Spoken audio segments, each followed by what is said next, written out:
Assalamualaikum warahmatullahi wabarakatuh. Perkenalkan, nama saya Daravia Oktatiana dengan NPM 10090319237 dari Prodi Manajemen Fakultas Ekonomi dan Bisnis. Saya akan mempresentasikan tentang skripsi saya yang berjudul Analisis Pengendalian Manajemen Proyek Pembangunan Gedung Baru dengan menggunakan metode jalur kritis atau critical path method untuk mengoptimalisasi biaya dan waktu pada Puskesmas Batu Jajar. Infrastruktur berperan penting dalam pembangunan ekonomi. Menurut Bambang Guyoritno, kepada bidang pembinaan konstruksi pada artikel Kementerian PUPR, pembangunan infrastruktur dapat meningkatkan pertumbuhan ekonomi sekaligus mengantisipasi krisis ekonomi.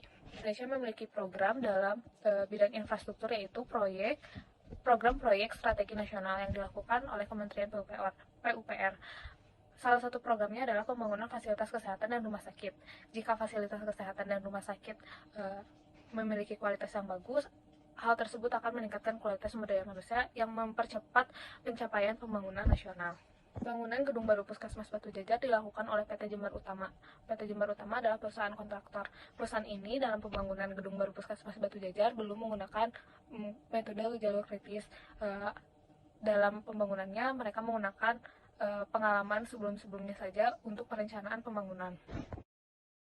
Karena latar belakang yang saya sampaikan sebelumnya, maka penelitian ini dapat teridentifikasi yang pertama, bagaimana kondisi pengendalian manajemen proyek pada gedung baru Puskesmas Batu Jajar yang ada pada saat ini, dan bagaimana pengendalian manajemen proyek pada gedung baru Puskesmas Batu Jajar dengan menggunakan metode jalur kritis atau critical path method untuk mengoptimalkan biaya dan waktu. Dan teori dari penelitian ini yaitu manajemen operasional. Menurut Heiser, Render, dan Munson, manajemen operasional adalah serangkaian aktivitas yang menghasilkan nilai dalam bentuk barang atau jasa.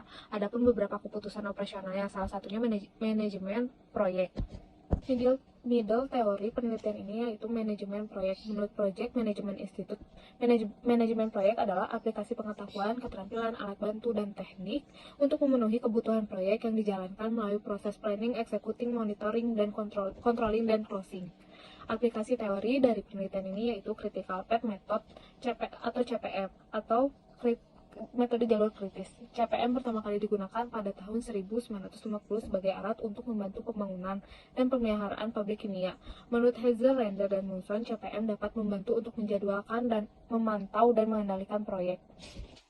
Metode penelitian yang digunakan pada penelitian ini yaitu studi kasus, melibatkan pengumpulan data yang menggambarkan sebuah kasus, dan jenis penelitian yang digunakan yaitu menggunakan deskripsi kuantitatif, mendeskripsikan bagaimana pengendalian manajemen proyek pembangunan gedung baru Puskesmas Batu Jajar dengan analisis kuantitatif menggunakan critical path method untuk mengetahui waktu pengerjaan.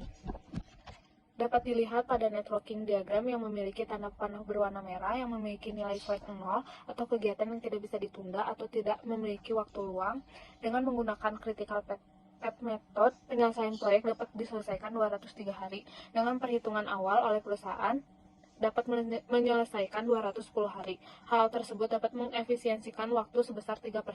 Pada penelitian ini ada beberapa kegiatan yang dilakukan bersamaan yang dapat memperpendek lintasan kegiatan. Jika perusahaan menggunakan crashing program, akan menghasilkan waktu penyelesaian proyek lebih cepat, dapat terselesaikan selama 176 hari. Namun, biaya pembangunan akan bertambah 5% dari biaya awal, memiliki efisiensi waktu sebesar 17%. Biaya tersebut meningkat karena adanya biaya tambahan untuk upah pegawai karena adanya tambahan jam kerja selama 3 jam per hari pada kegiatan-kegiatan jalur kritis. Simpulannya, PT Jember Utama belum menggunakan critical path method proyek penyelesaian selama 210 hari dengan rincian pekerjaan persiapan, pekerjaan tanah, pekerjaan struktur, gedung rawat inap dan rumah dinas, pekerjaan interior, pekerjaan lingkungan, dan pekerjaan lainnya. Sedangkan dengan menggunakan CPM, proyek dapat terselesaikan selama 203 hari, mengefisiensikan waktu sebesar 3%.